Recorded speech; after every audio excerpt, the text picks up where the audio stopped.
প্রিয় দর্শক, আসসালামু আলাইকুম এবং অফুরন্ত শুভকামনা সবার জন্য।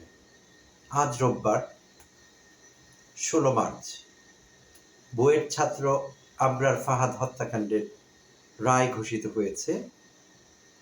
২০ জনের মৃত্যুদণ্ড এবং ৫ জনের যাবজ্জীবন বহাল রেখে হাইকোর্টের একটি সমন্বিত বেঞ্চ, যেখানে বিচারপতি ছিলেন এ কে এম আসাদুজ্জামান এবং সৈয়দ এনায়েত হোসাইন, এই বিচারপতি দ্বয়ের সমন্বয়ে যে হাইকোর্ট বেঞ্চ, সেই বেঞ্চ আজ বিচারিক আদালতের সেই রায়, যা গত ২০২১ সালের ৮ ডিসেম্বর ঘোষিত হয়েছিল ২০ জনকে মৃত্যুদণ্ড দিয়ে এবং ৫ জনকে যাবজ্জীবন কারাদণ্ড দিয়ে, সেই রায়টি ডেথ রেফারেন্সে, অর্থাৎ মৃত্যুদণ্ড অনুমোদনের জন্য হাইকোর্টের বেঞ্চে যেতে হয় কোনো মৃত্যুদণ্ড দেয়া হলে কোনো মামলায় কোনো আসামিকে। সো ডেথ রেফারেন্স হিসেবে এই হাইকোর্টের বেঞ্চে আজ সেই আগের দেয়া বিচারিক আদালতের রায়টি বহাল থাকলো। ২০ জনের মৃত্যুদণ্ড, ৫ জনের যাবজ্জীবন। তো বেশি দিন আগের কথা না, আমাদের অনেকেরই মনে থাকবার কথা, ২০১৯ সালের ৬ অক্টোবর বুয়েটের শেরে বাংলা হলে বুয়েটের দ্বিতীয় বর্ষের ছাত্র, ইলেকট্রিক্যাল অ্যান্ড ইলেকট্রনিক্স বিভাগের দ্বিতীয় বর্ষের মেধাবী ছাত্র আবরার ফাহাদ, সেই সময়ের বুয়েটেরই ছাত্র, ছাত্রলীগের কিছু গুন্ডা, তার বুয়েট ছাত্রই, বাট তারা গুন্ডা হয়ে উঠেছিল ছাত্রলীগের হাত ধরে। তারা আবরার ফাহাদকে ছাত্র শিবির আখ্যা দিয়ে, যে আবরার ফাহাদ ছাত্র শিবিরের সদস্য, তাকে নির্যাতন করে। সে অমানসিক নির্যাতনে আবরার ফাহাদের মৃত্যু হয়। আর তারই প্রেক্ষিতে আবরার ফাহাদের বাবা ঢাকার চকবাজার থানায় একটি মামলা করেন। সেই মামলায় ২০১৯ সালের ১৩ নভেম্বর পুলিশ চার্জশিট দেয়। আর ২০২০ সালের ১৫ই সেপ্টেম্বর বিচারিক আদালত অভিযোগপত্র গঠন করেন। আর ২০২১ সালের ৮ ডিসেম্বর, যেমনটি একটু আগে আমি বলেছি, ৮ ডিসেম্বর এই মামলার রায় ঘোষিত হয়, যাতে ২০ জনকে মৃত্যুদণ্ড এবং ৫ জনকে যাবজ্জীবন কারাদণ্ড দেওয়া হয়। আর আমাদের অনেকেরই জানা আছে, কারো মৃত্যুদণ্ড হলে ডেথ রেফারেন্স বা মৃত্যুদণ্ডকে অনুমোদনের জন্য হাইকোর্ট বেঞ্চে পাঠাতে হয়, এবং সেখানে জেল আপিল এবং আপিলের উপর শুনানি, এগুলো একসঙ্গেই হয়ে থাকে ডেথ রেফারেন্সের পাশাপাশি। তো সেই প্রক্রিয়ার অংশ হিসেবে ইটস আ প্রসিজার। তো প্রসিজারাল স্টেপস এগুলো সব অতিক্রম করে আজ মাননীয় হাইকোর্ট রায় দিলেন, সেই সাজাকে বহাল রেখে।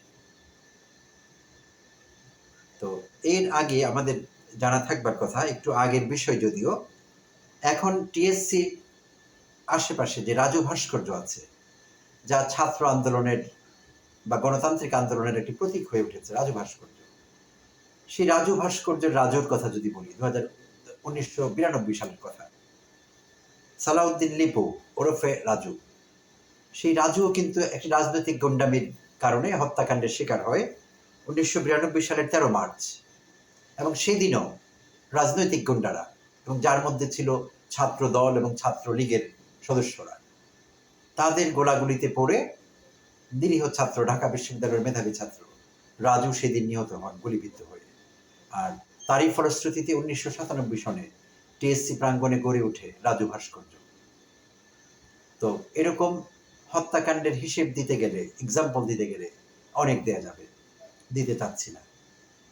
মূল কথা এখানে যা বলতে চাচ্ছি তা হলো, আমাদের এই নিরীহ এবং মেধাবী ছাত্ররা বারবার আমাদের এই প্রচলিত বস্তা পচা নষ্ট রাজনীতির শিকার হয়েছে। রাজনৈতিক দলগুলো বিশ্ববিদ্যালয়ের ক্যাম্পাসগুলোতে তাদের আধিপত্য বজায় রাখবার জন্যে, তাদের গুন্ডামি বহাল রাখবার জন্যে ছাত্র সংগঠন তাদের চাই। অনেকবার কথা হয়েছে এই দেশে, এখনো যে অন্তর্বর্তীকালীন সরকারের সময় সংস্কার নিয়ে কথা হচ্ছে, এখানেও কিন্তু এই বিষয়টি এসেছে। তো জরিপে ওই বিষয়টি উঠে এসেছে। আমাদের যে স্ট্যাটিস্টিক্স ডিপার্টমেন্ট আছে সরকারের, অতি সাম্প্রতিককালে সেখানেও এই দেশের জনগণ দাবি করেছে, বেশিরভাগ জনগণ, তারা ক্যাম্পাসের ছাত্র রাজনীতি চাচ্ছে না। এই মেসেজটি রাজনৈতিক দলগুলো জানা আছে, জানা থাকলেও তারা এর থেকে কখনোই পিছপা হয়নি, কেউ না, না বিএনপি না আওয়ামী লীগ। তারা চেয়েছে ছাত্র রাজনীতি বহাল থাকুক, যাতে করে ছাত্ররা তাদের এই গুন্ডামির বলি হতে পারে, শিকার হতে পারে।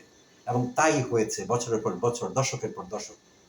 এই নিরীহ মেধাবী ছাত্ররা, আমাদের সন্তানেরা নিহত হয়েছে, প্রাণ দিয়েছে, তবুও রাজনৈতিক দলগুলো টনক নড়েনি। হ্যাঁ, ক্যাম্পাসে ছাত্র রাজনীতি থাকবে না এমন নয়, থাকতে পারে। সেই রাজনীতি হবে দলবিহীন, কোনো দলের ট্যাগে হতে পারবে না, কোনো দলের ব্যানারে হতে পারবে না। ছাত্ররা তাদের অধিকার নিয়ে কথা বলবে, নানা রকম ছাত্র সংগঠন থাকবে, কিন্তু কোনো দলের লেজুর বৃত্তি তারা করবে না। এরকম ছাত্র রাজনীতি হতে পারে, কিন্তু সেইটি তো কখনোই হয়নি।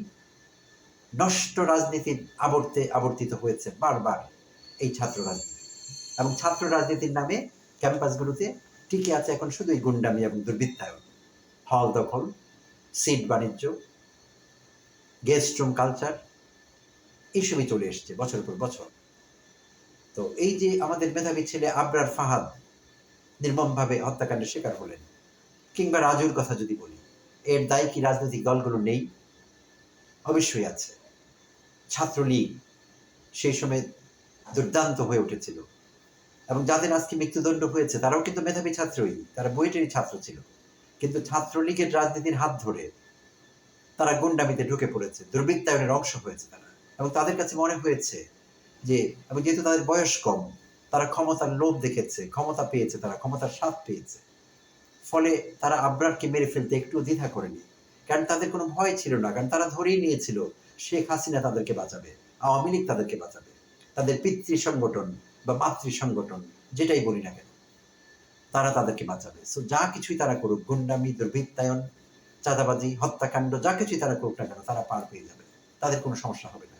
এই কিন্তু ছিল তাদের ভরসা, এবং সেই ভরসাতেই তারা আবরারকে হত্যা করেছে, এবং আরো হত্যাকাণ্ড এবং অপরাধ সংগঠন করেছে এই দেশে, যার জন্য তারা এখন পালিয়ে আছে, এবং আরো বহুকাল পালিয়ে থাকতে হবে।